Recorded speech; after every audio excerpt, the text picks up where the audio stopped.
pass as in mistaken identity. I could pass as a man. On the same breath, a black man, white man, sir, until you hear me speak.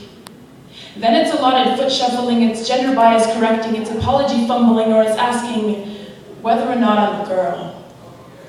And I get it, I mean, how can I expect you to come to understand who I am without first defining what the limitations are to my thoughts, my words, my voice? Have I lived through ever many years of oppression? Am I some sort of feminist because I don't save my pit's legs or pussy? From a distance, I could pass. A few more paces, sure, a well put together man. A few more paces and you shake hands like a girl, dude. What the fuck is that? Oh, my bad. I guess I'll take back the hand that I offered as another form to determine my worth based on how solid, firm, and forced my grip is. Don't condemn me for holding my fingers loosely, or forgetting how to make a fist with two hands. Up until then, I could pass, until I speak. But sometimes I don't say anything as to relieve them of the realization that their gendered lenses misled them. I have no problem passing for something you feel comfortable with. In fact, that's just from a white screen's perspective, that's just really bright light, but still doesn't really faze me, or change me, or invert me in the confidence in who I've grown to be, and there are a lot of visible minorities. And there's even more invisible ones, and that's your choice to see us, see me. He, she, sir, ma'am, dishes, lawn work. I guess I'm good for whatever you need me for, but who says I'm here to do any of your work anyway?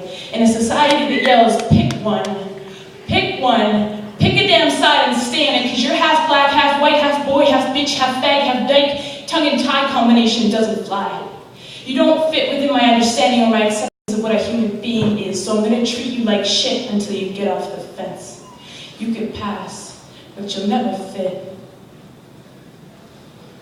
Am I a feminist by Western definition? No. Am I a dude bro homeboy as a greeting? Sure, maybe. Am I a miss man? Can I get the door for you? Probably a lot less likely, but hey, one day if I want to say yes to someone else's chivalry, then yes, definitely. Is it your place to say what I should look like, act like, sit like, walk like, shake hands like, or fuck like? Absolutely not. Whether it gets you off or turns you off when you can't place where the fuck I'm supposed to sit on the bus, or which bathroom door emblem fits me more to a T, it doesn't faze me in the least. Wrap your five-fingered half-fist around the word genderless, and I'll begin to give a shit about your pretentious ideals, but which suit should fit best. And if this makes you uncomfortable, well shit. I guess I'll just pass from a distance and walk right by your confused-faced ignorance.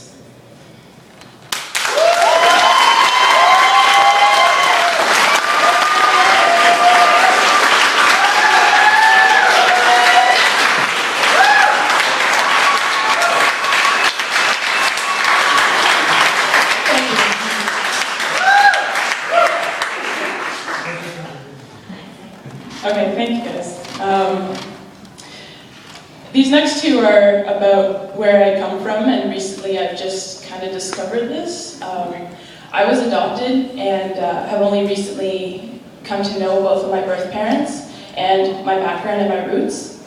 I've always felt very connected to nature, and I've just learned that I am Native as well as African American as well as Caucasian. So I'm very proud of all of those things.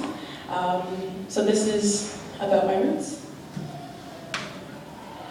I am from soil unsettled, from freshly planted bulb without root, without stem, without evidence at all that there was any intention put forth that I should live. I am no more rock than water. I am what is left after erosion. I am the nutrients that passes through the roots of thousand-year-old in-breaths and exhales. From the moment these chunks broke the surface, I met each of them and knew them by name. Oak, birch, maple. Redwood tells me I'm welcome because my greeting is the only moment she feels safe enough to give birth. I am new life. I am meadow-traveled. I am long stalks of laughing grass that have never known shears or fertilizer, and for those who have, I am the lullabies I sing to them so that they stop crying so longingly for the years lost. To the lions that roared so insistently, no more. And to them I whispered, dandelion, one day you will sunflower seed yourself. I am from soil unsettled, from erosion's birthplace. No more water than stone and breath, no more hope than hopeless, no more relief than a memory that so often is missed. And I am content. I am journey. I am the to and fro of resiliency, and none have been so brave than the trees that gave birth in my presence, the stalks of marsh meadows that fearlessly danced, the grass cut down to children who nevertheless grew back, then dandelions that called themselves sunflower, and never for a moment whispered weed under their breath. I am from soil unsettled, without root, without leaf, without stem. And yet still I am life with intention, because at first breath I made the decision that if at any odds I am able to, I should live.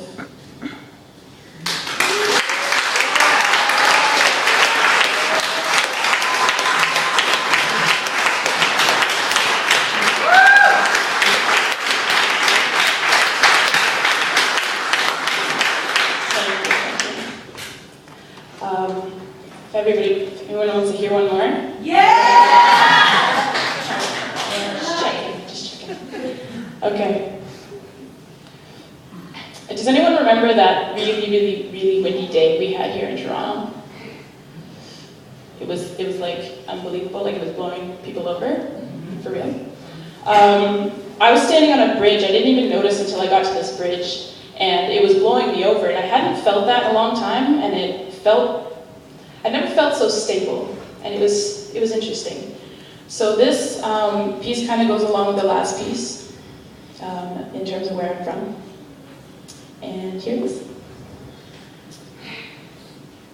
As we bloom from the edge of the rail, bent over to watch the seagulls waiting for fish to be forced into the shore, I wonder if they catch them unconscious, if perhaps that is nature's form of mercy, of balance. They don't wait like this often, so still. Only when the reward is worth the risk it takes to fly in one place, to risk the fall. The wind is at such highs today that the windmills are turned off, lest they too take on flight. And the hummingbird's wings be twice as fast as their heart rates, and that makes me think of how, even when my heart beats slow enough to sleep, it is woken by the pulse of my breath when I dream. The fear of remaining too still in midair, lest the wind's long exhale stops holding me there. But a hummingbird's life depends on flying in one place. It's so easily blown away and still risks everything to kiss my mother. I watch her, wanting to seed myself pollen as her tongue withdraws from the mouth of her blossom still. And just as vulnerable to show hummingbird, we will take the risk too. And so I lay in one place. Each breath at half my heart rate, finally I keep up with my dreams. As we bloom, I am thankful.